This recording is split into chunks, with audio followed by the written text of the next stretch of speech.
आज हम जैसा कि जानते हैं कि लेक्चर फर्स्ट में हमने कंप्लीट कर लिया था इंट्रोडक्शन हेलो एल्कीन का और हेलो एरीन का। तो अब हेलो एल्कीन हेलो एरीन को समझने के बाद कि क्या उनका डेली लाइफ में यूज़ होता है, कैसे हम पहचान सकते हैं कि कौन सा कंपाउंड हेलो एल्केन है, कौन सा कंपाउंड हेलो एरीन है, अब ये जानना ज़रूरी है कि उनको हम क्लासीफाई कैसे करेंगे। तो अब हमारा जो नेक्स्ट टॉपिक है जिसको हम पढ़ने वाले हैं वो है उनकी क्लासिफिकेशन। तो क्लासिफिकेशन के भी बहुत सारे टाइप हैं। तो जो पहली क्लासिफिकेशन हम लेके चल रहे हैं वो है classification on basis of number of halogens. अब हेलोजेंस जो हमारे पास हैं fluorine, chlorine, bromine and iodine, वो किसी भी कंपाउंड में कितने हैं, एक हैं, दो हैं या दो से बहुत ज़्यादा हैं, उनके बेसिस पे इसकी क्लासिफिकेशन कर दी गई है। क्लासिफिकेशन कुछ ऐसे है कि सबसे पहले हमने लिए हैं मोनोहेलाइड्स। अब देखिए हमने हेलोजेंस को हम हेलाइड्स के तरीके से प्रोनाउंस कर रहे हैं। मोनोहेलाइड्स जैसे कि फ्लोराइड्स, आयोडाइड्स, ब्रोमाइड्स, इस तरीके से वो हेलाइड्स ही हैं, इस तरीके से हमको उनको बोल रहे हैं हेलाइड्स। तो मोनोहेलाइड्स, डायहेलाइड्स एंड पोलीहेलाइड्स। तो अब हमने क्या देखा कि मोनोहेलाइड नाम से ही पता चल रहा है, mono means single, mono word अपने आप में सिंगल को दिखाता है। डाई मीन्स टू, जहाँ पर भी जिस भी कंपाउंड में दो हेलोजन ग्रुप होंगे वो डाईहेलाइड होगा। Polyhalide that mean poly means many, दो से ज़्यादा जितने भी हेलोजन कंपाउंड्स कंटेन होंगे उनको हम बोलेंगे पोलीहेलाइड्स। तो अब हम बात करते हैं मोनोहेलाइड्स के एग्जाम्पल की। तो हम क्या बता सकते हैं, when only one halogen group contained in any compound known as monohalides। अब उन मोनोहेलाइड्स के कुछ एग्जाम्पल हैं। अब ज़रूरी नहीं है कि आप मोनोहेलाइड्स में सिर्फ हेलो एल्केन्स ही लें, हेलो एरीन्स भी इनमें इंक्लूड हो सकती हैं, but for simplification and for simply understanding तो हम सिर्फ हेलो एल्केन्स का एग्जाम्पल लेंगे ताकि हमें समझने में क्लैरिफिकेशन आए। तो सबसे पहले सिंपल सा एग्जाम्पल है CH3Cl।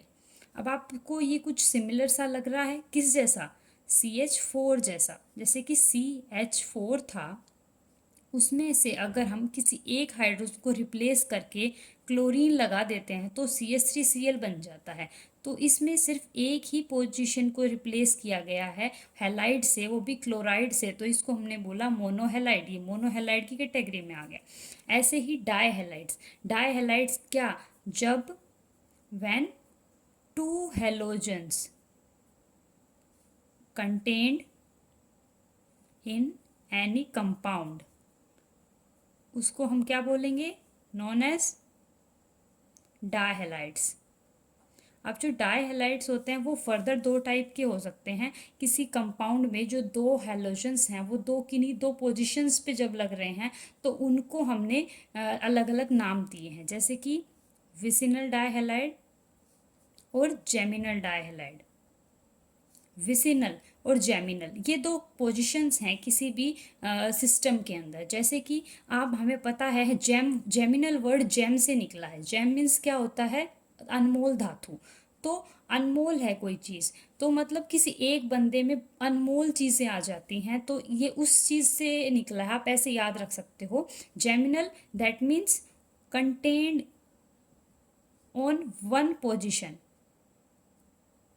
दैट मीन्स अगर दो हैं, दोनों हेलोजेंस, जो भी हेलोजन हैं चाहे वो सेम हैं डिफरेंट हैं, वो अगर एक ही कार्बन एटम पे हैं तो उसको जेमिनल बोलेंगे। फॉर एग्जांपल जैसे कि मैंने ये सिंपली वर्ड रूट लिया है, किस चीज़ का वर्ड रूट है, मीथ, ईथ, इथेन का। अगर मैं इसकी एच पोजीशन, सारी पोजीशन में से एक को मैंने Cl से रिप्लेस कर दिया और अब इसकी एक और पोजीशन, या तो ये या तो ये, किसी भी एक को हटा करके मैं Cl लगा दूँ तो इस फर्स्ट कार्बन की दोनों पोजीशन पे Cl आ गया है। तो फर्स्ट की ही दोनों पोजीशन पे Cl आया है, तो ये जेमिनल का एग्जाम्पल है। इसी को हमें कुछ ऐसे देख सकते हैं विसिनल को, कि फर्स्ट कार्बन ये है और सेकंड कार्बन ये है, अलग दो अलग अलग कार्बन्स पे जब हेलोजन ग्रुप्स लगते हैं तो उसको विसिनल बोला जाता है। विसिनल पोजीशन आर दी, इसको हम क्या बोल सकते हैं शॉर्ट में, कि ये होते हैं एडजेसेंट पोजीशंस, कि जब एडजेसेंट पोजीशन पे हमारे हेलोजन्स आ जाते हैं उनको हम विसिनल हैलाइड्स बोलते हैं। और geminal with in single carbon atom, कि जब एक ही कार्बन एटम के ऊपर आपके पास अगर हैलाइड्स आ जाते हैं तो हम उनको जेमिनल बोलते हैं। अब आपके दिमाग में आ रहा होगा कि एक आ गया, दो आ गया, तो अब पॉली हैलाइड्स में क्या होगा? पॉली हैलाइड में क्या आएगा? After tri halides and up to so on, that means tri, tetra, penta, hexa, septa all are included in polyhalides। that means जिस भी कंपाउंड के अंदर या तो 3 हैलाइड्स हैं, 4 हैलाइड्स हैं, 5 हैलाइड्स हैं, या अप टू सोन कितने भी हैलाइड्स हैं, तो वो कंटेन होगा हमारे पोलीहैलाइड्स में। इस पोलीहैलाइड का वन ऑफ बेस्ट एग्जांपल है हमारे, जो कि मैंने आपको पहले भी जब यूज़ में दिखाया गया था, जो कि DDT है। इसमें हमारे पास 5 क्लोरीन जो होते हैं कंपाउंड में प्रेजेंट होते हैं। इसका स्ट्रक्चर हम अभी नहीं पढ़ेंगे, वो पॉलीहैलाइड जब इसको डिटेल में स्टडी करेंगे तब लिखेंगे, ताकि हमें कन्फ्यूजन ना हो, एकदम से हमें हार्ड ना लगे। तो ये थी classification on the basis of halogen. ठीक है, अब हमें इतना समझ आ गया। अब हमें क्लासिफिकेशन पढ़नी होगी कि कौन से कार्बन पे हैलोजन अटैच है। जैसे कि हमने हाइड्रोकार्बन में पढ़े हुए हैं कि कार्बन कितने टाइप के होते हैं। कार्बन, हाइड्रोजन डिफ्रेंशिएट किया जा सकता है उनकी पोजीशन, प्राइमरी, सेकेंडरी, टर्शियरी और क्वाटरनरी। ये पोजीशंस होती हैं हमारे किसी भी हाइड्रोकार्बन में, और जिस टाइप के कार्बन होते हैं उसी के इक्विवेलेंट उस पे लगे हाइड्रोजन्स हो जाते हैं। तो यहाँ पे प्राइमरी, सेकेंडरी, टर्शियरी और क्वाटरनरी क्या हो जाएंगे? हैलाइड्स हो जाएंगे। तो अब हमें यही देखना है, तो हमारे पास क्या आ जाएगा? Classification on basis of primary, secondary, tertiary carbon atoms. अब हम ये सोच रहे होंगे ये प्राइमरी, सेकेंडरी, टर्शियरी किसकी क्लासिफिकेशन, किसको फर्दर क्लासिफाई किया गया है?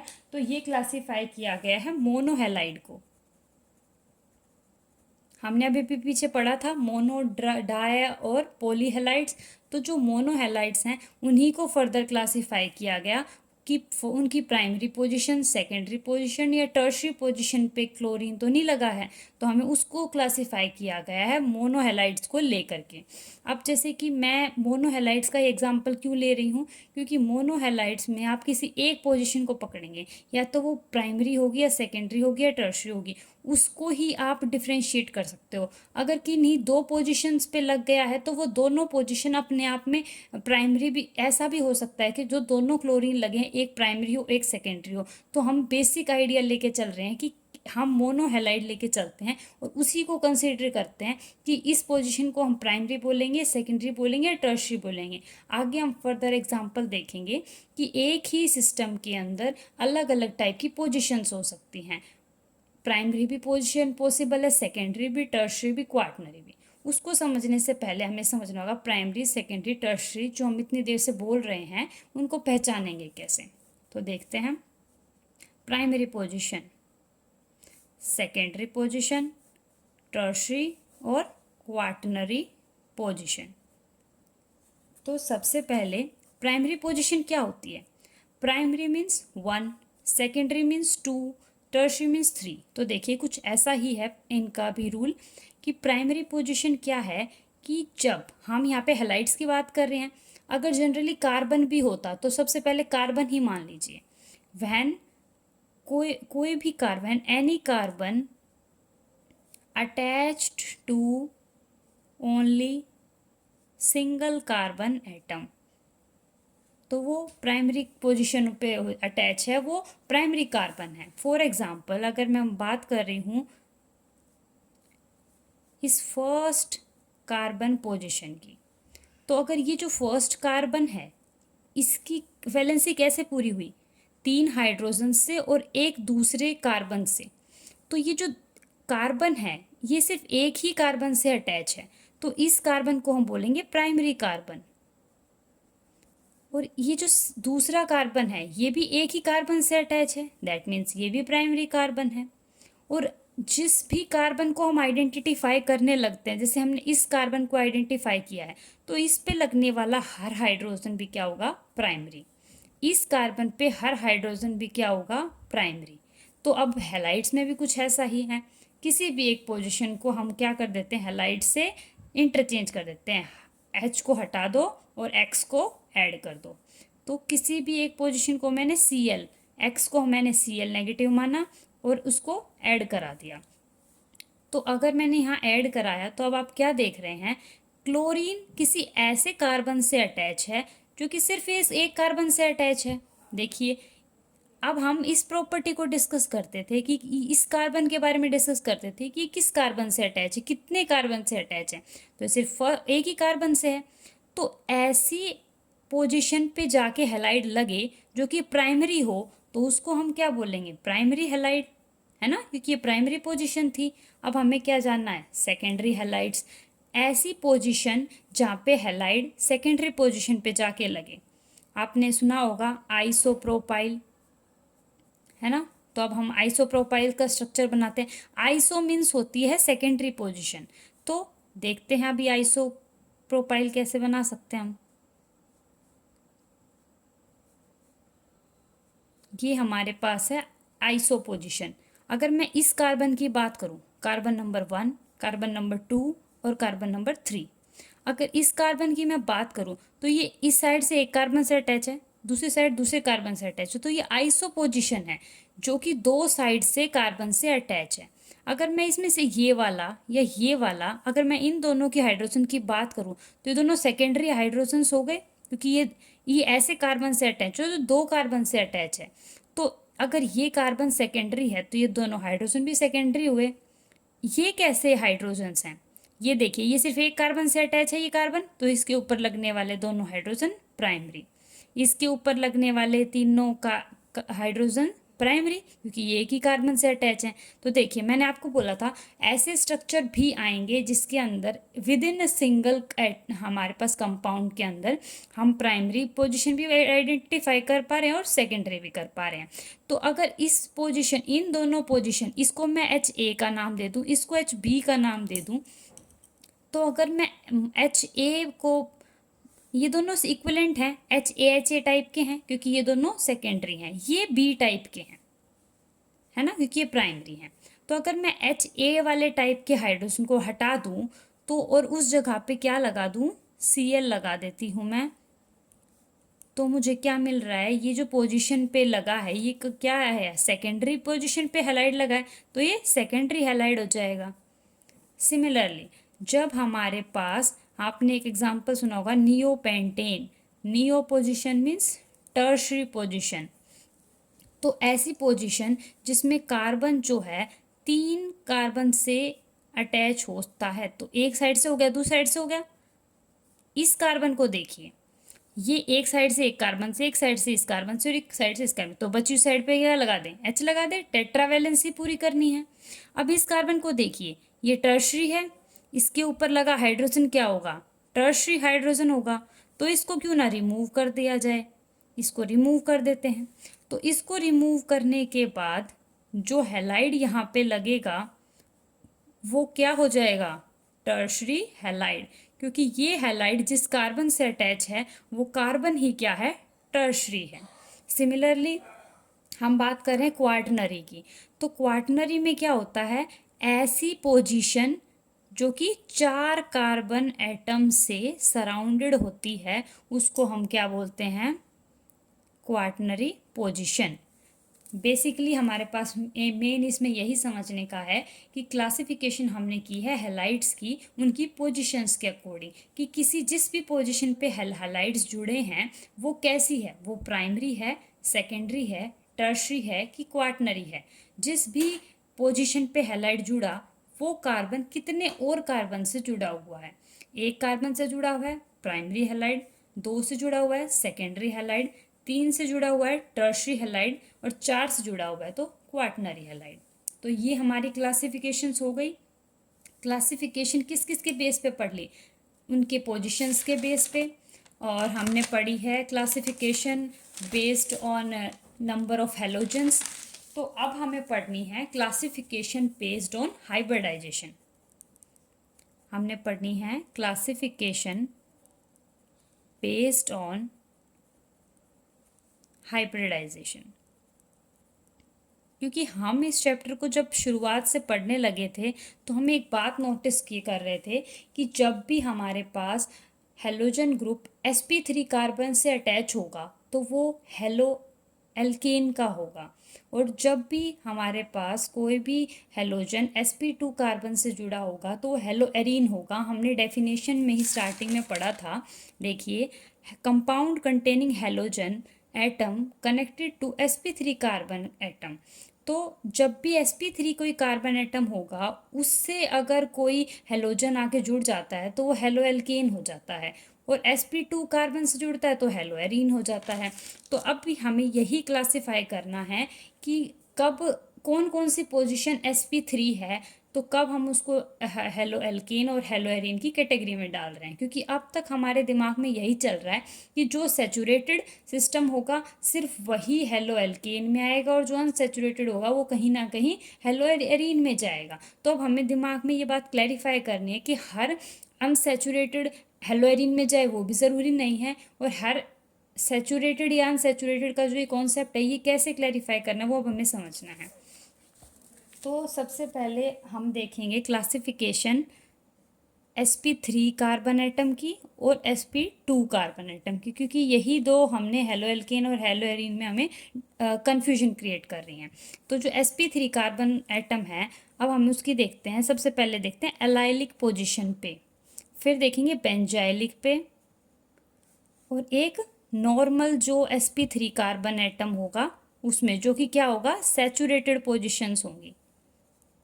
अब देखिए, अब आप लोगों के दिमाग में आ रहा होगा कि sp3 कार्बन एटम की पोजीशन है और हमारे पास एलाइलिक और बेंजाइलिक भी आ गए, और ये एलाइलिक बेंजाइलिक हैं क्या?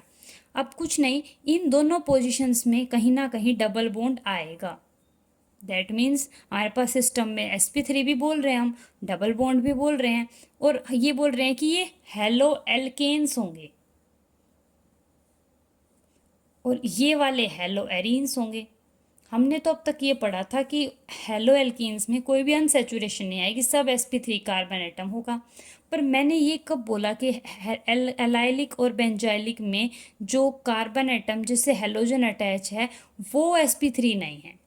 बेशक से इन दोनों में डबल बॉन्ड है, पर उन डबल बॉन्ड्स पे हेलाइड नहीं लगा हुआ, हेलाइड किसी और पोजिशन पे है।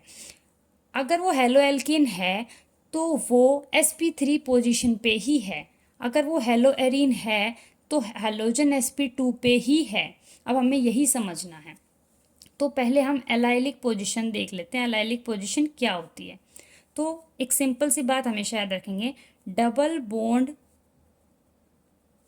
To next position known as allylic position, कि डबल बॉन्ड से नेक्स्ट जो पोजीशन होती है वो हमेशा एलाइलिक पोजीशन होती है। जैसे कि मैंने एक सिंपल सा एग्जांपल आपके सामने ये ले लिया, ये डबल बॉन्ड की पोजीशन है। इस डबल बॉन्ड की पोजीशन से जो नेक्स्ट कार्बन है, ये जो कार्बन है, इस कार्बन पे अगर मैं कोई हेलाइड लगा दूं तो ये जो होगी ये पोजीशन एलाइलिक पोजीशन है। और अगर मैं इसकी हाइब्रिडाइजेशन निकालूँ तो सिग्मा बॉन्ड काउंट करूँगी, 1 2 3 4, 4 सिग्मा बॉन्ड का मतलब sp3 हाइब्रिडाइजेशन।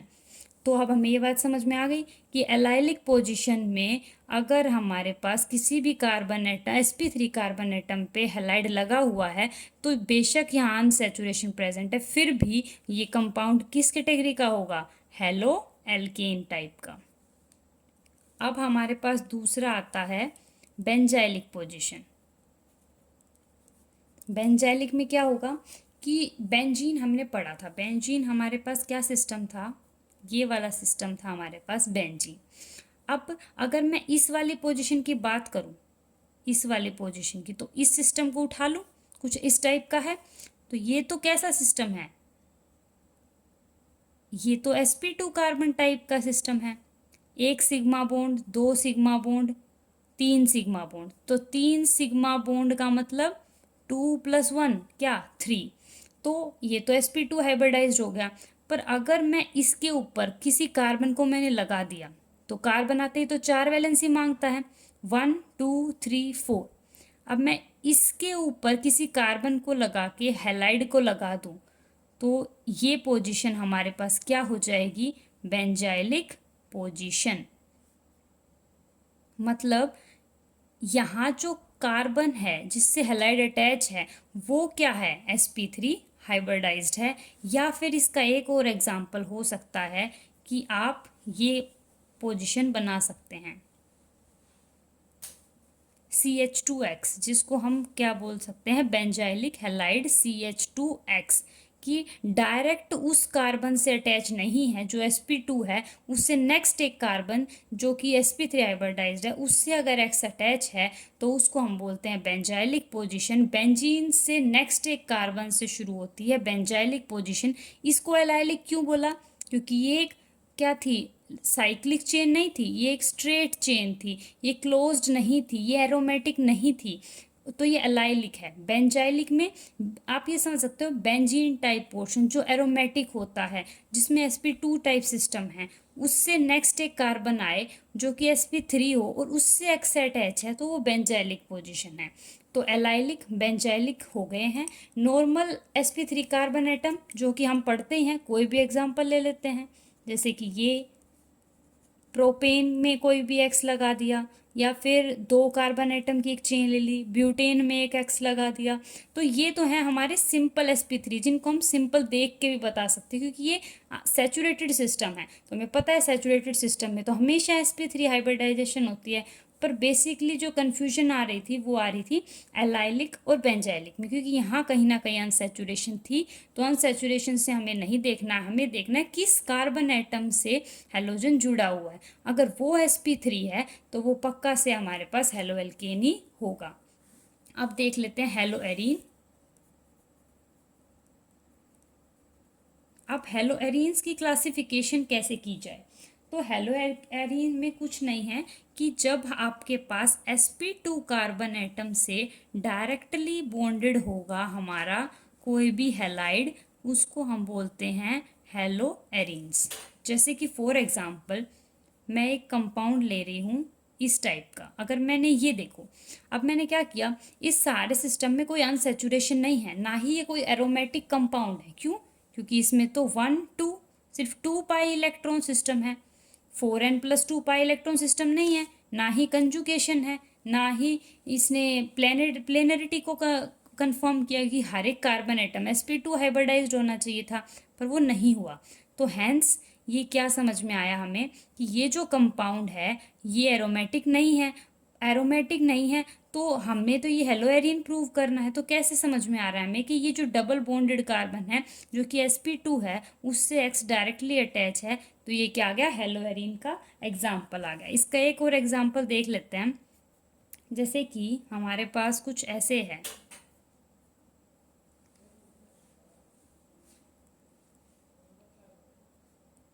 अब अगर हम इस कंपाउंड को देखें, ये भी एक टाइप का क्या है, हेलो एरीन टाइप का सिस्टम है, क्योंकि डबल बॉन्डेड पोजीशन पे डायरेक्टली एक्स आके अटैच हो गया।